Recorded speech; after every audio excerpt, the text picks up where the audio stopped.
Hello guys, अस्सलाम वालेकुम। I welcome you again on ERS academy. तो शुरू करते हैं पॉलीगन के पार्ट सेकंड से। लेकिन जिन लोगों ने पॉलीगन का पहला पार्ट नहीं देखा, आप जाके प्ले लिस्ट में देख सकते हैं, नहीं तो लिंक डिस्क्रिप्शन बॉक्स में मिलेगी।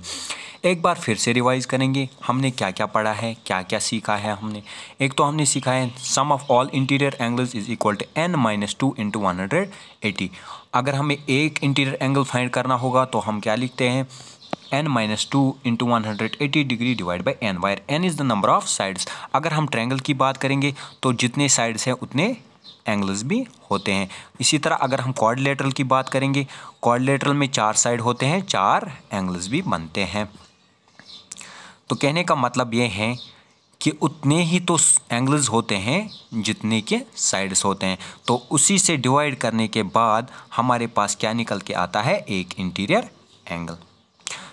उसके बाद हमने ये भी सीखा है I + E is equal to 180 degree.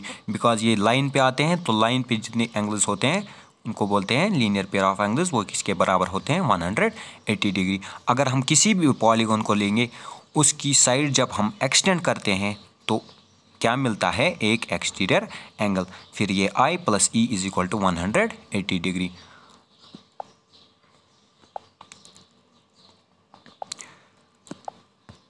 अब अगर हमारे पास इंटीरियर एंगल दिया हुआ है, हमको फाइंड करना है एक्सटीरियर एंगल, हम क्या करेंगे, 180 डिग्री को ये इंटीरियर एंगल माइनस करेंगे, फिर हमारे पास निकल के क्या आएगा, एक्सटीरियर एंगल। इसी तरह इंटीरियर एंगल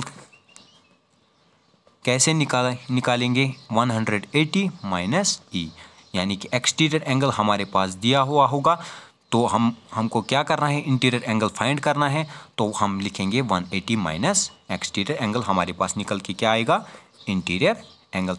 इस पे बेस्ड जितने क्वेश्चंस हैं वो हम आगे देखेंगे। उसके बाद हमने क्या पढ़ा था, मैंने ये आपको बताया था कि 18 का टेबल याद करना है, क्योंकि उससे क्वेश्चंस 2-3 सेकंड्स में होते हैं। तो पहले लेक्चर में मैंने 1-2 क्वेश्चंस कराए थे फार्मूला से। अब हम फार्मूला से भी देखेंगे और साथ साथ में 18 के टेबल से भी देखेंगे। पहले क्वेश्चन में क्या पूछा गया है, interior angle sum of a polygon is 720, find the number of sides, find the number of sides. पहले फार्मूला से देखेंगे, उसके बाद 18 के टेबल से भी देखेंगे। n-2 into 180 is equal to 720, 0 से 0, 18 से 4, n will be equal to 6। ये फार्मूला से हम ऐसे करते हैं, क्योंकि ये 2 यहाँ आएगा, so it will become 4 + 2 which is equal to 6। अब हम देखेंगे 18 के टेबल से हम कैसे इन क्वेश्चंस को सॉल्व करेंगे। हमें करना क्या है, ये जो लास्ट का 0 है, सम का जो लास्ट का 0 है, इसको क्या करना है, एलिमिनेट करना है। बचे जो डिजिट्स है वो क्या है, 72। 2 डिजिट्स है हमारे पास, 72। अब हमें करना क्या है, 18 को क्या मल्टीप्लाई करेंगे तब जाके हमारे पास ये 72 निकल के आएगा। जब हम 18 को 4 से मल्टीप्लाई करते हैं तब हमारे पास मिलता है 72। ये जो 4 है इसको फिर हम +2 करेंगे, वो कितना आएगा, 6। वो कितना आएगा, 6। तो कहने का मतलब ये है, ये जो 2 हम प्लस करते हैं, ये हम इसलिए करते हैं क्योंकि मैंने आपको बताया था किसी भी पॉलीगन के 2 कम ट्रायंगल्स बनते हैं, साइड से 2 कम ट्रायंगल्स बनते हैं, वही 2 हम यहाँ ऐड करेंगे। आओ क्वेश्चन नंबर 2 देखेंगे। Sum of interior angles of a polygon is 1800, find n। पहले हम फार्मूला यूज़ करेंगे, n-2 is equal to n-2 into 180 is equal to 1800 which is given in the question. तो 0 से 0, 18 से 10, n will be equal to 12। अब 18 के table से देखेंगे, इस 0 को एलिमिनेट करेंगे, बचा क्या, 180 डिग्री। अब हम 18 को देखेंगे किससे मल्टीप्लाई करेंगे, फिर 180 निकल के आएगा। जब हम 10 से मल्टीप्लाई करेंगे तो क्या आता है, 180। ये जो 10 है इसको +2 करेंगे तो क्या आएगा, 12। तो क्या आएगा, 12। तो नंबर ऑफ साइड्स कितने हैं, 12।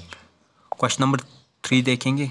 अब फार्मूला आप खुद ही यूज़ करना, हम 18 के टेबल से देखेंगे, इस 0 को एलिमिनेट करेंगे, सम ऑफ इंटीरियर एंगल्स दिया हुआ है 2160, लास्ट का 0 एलिमिनेट करेंगे, बचा क्या, 21 6।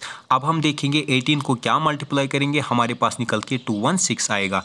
18 को जब हम 12 से मल्टीप्लाई करेंगे तब हमारे पास क्या आता है 216। फिर ये जो 12 है इसको +2 करेंगे तो हमारे पास निकल के आएगा 14 विच is n number of sides of A polygon, यानी 14 साइडेड पॉलीगन। इसके बाद क्वेश्चन नंबर 4 देखेंगे।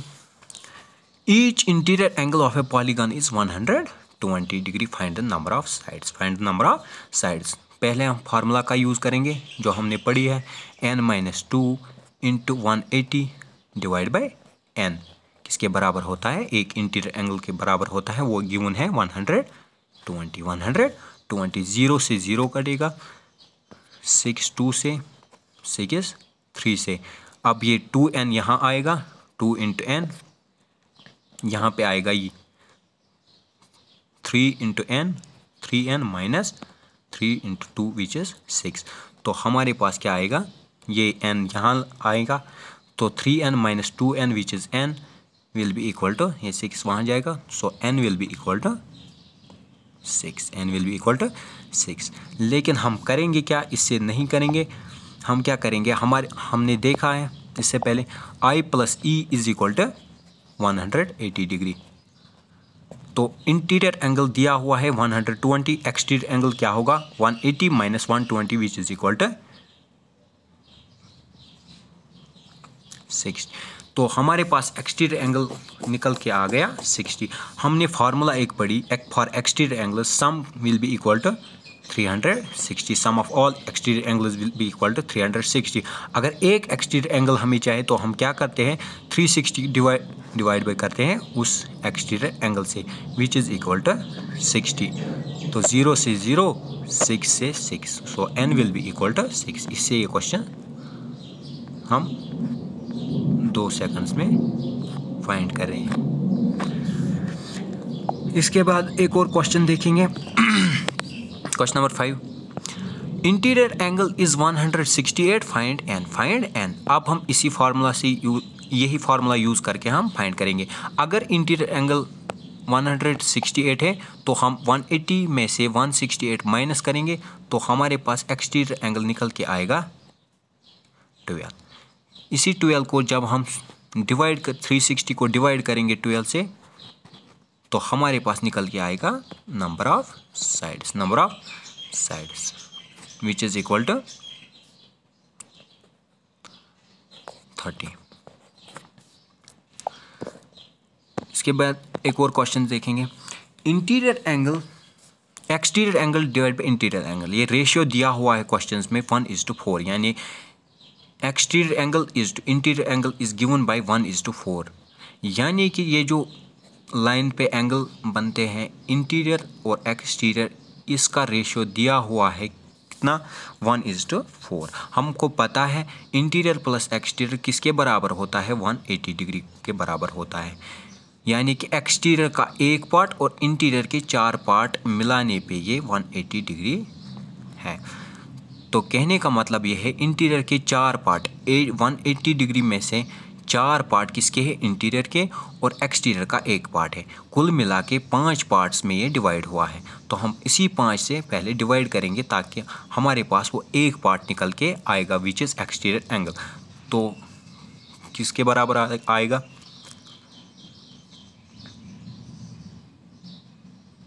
36। अब हमको पता है एक्सटीरियर एंगल जो यहाँ आया है 36, इसको हम क्या करेंगे 360 को डिवाइड करेंगे, यही एक्सटीरियर एंगल 36 हमारे पास निकल के आएगा n, so which is equal to 10। अब हम देखेंगे एक और concept before doing more question. हम देखेंगे किसी भी पॉलीगन में कितने डायगोनल्स बनते हैं, क्योंकि उसके बेसिस बहुत सारे क्वेश्चंस बनते हैं। अगर हम ट्रायंगल की बात करेंगे, ट्रायंगल में हम जब देखेंगे तो वर्टेक्स टू वर्टेक्स कोई लाइन नहीं मिलती है, क्योंकि ये साइड से ऑलरेडी बनी हुई है। ये वर्टेक्स को किसी भी हम अपोजिट वर्टेक्स को नहीं मिला सकते हैं। अगर हम क्वाड्रिलेटरल की बात करेंगे, यहाँ पे ये लाइन ज्वाइनिंग है, ये लाइन और ये लाइन, लेकिन ये वर्टेक्स अपोजिट वर्टेक्स को हम मिला सकते हैं, इस वर्टेक्स को यहाँ मिला सकते हैं। कहने का मतलब ये है कि इसमें 2 डायगोनल्स बनते हैं, इसमें कोई डायगोनल्स नहीं बनेगा। इसमें 0 डायगोनल्स होते हैं, इसमें 2 डायगोनल्स होते हैं। अब पेंटागन में देखेंगे, इसमें क्या होता है, इसको हम यहाँ मिला सकते हैं क्योंकि अपोजिट वर्टेक्स मिलाने से हमें डायगोनल मिलता है।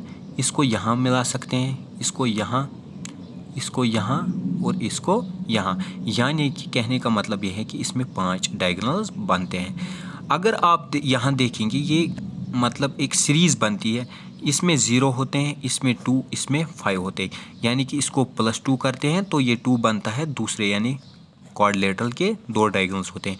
जब हम +3 करते हैं तब हमारे पास पेंटागन के डायगोनल्स निकल के आते हैं, वो कितने होते हैं, 5। उसके बाद अगर हम हेक्सागन में देखेंगे, सीधे +4 करेंगे। उसके बाद 7 साइडेड पॉलीगन में +5 करेंगे। उसके बाद 6 एंड सो ऑन, यानी कि सीरीज़ हमारे पास क्या निकल के आ गई, फॉर डायगोनल्स 0, फिर 2, फिर +3 करते हैं 5 निकल के आता है, फिर 4 प्लस करते हैं क्या निकल के आएगा 9, फिर +5 14, फिर +6 20 एंड सो ऑन। इससे आप डायगोनल्स आराम से फाइंड करेंगे। लेकिन हम इसका जो रिज़ल्ट, एक्चुअल रिज़ल्ट है, मतलब ये डायगोनल्स निकालने का, वो भी हम देखेंगे तीसरे लेक्चर में। उसके बाद जितने सारे क्वेश्चंस हैं वो हम तीसरे लेक्चर में कवर करेंगे। So guys, see you in the next lecture. Till then take care, good bye.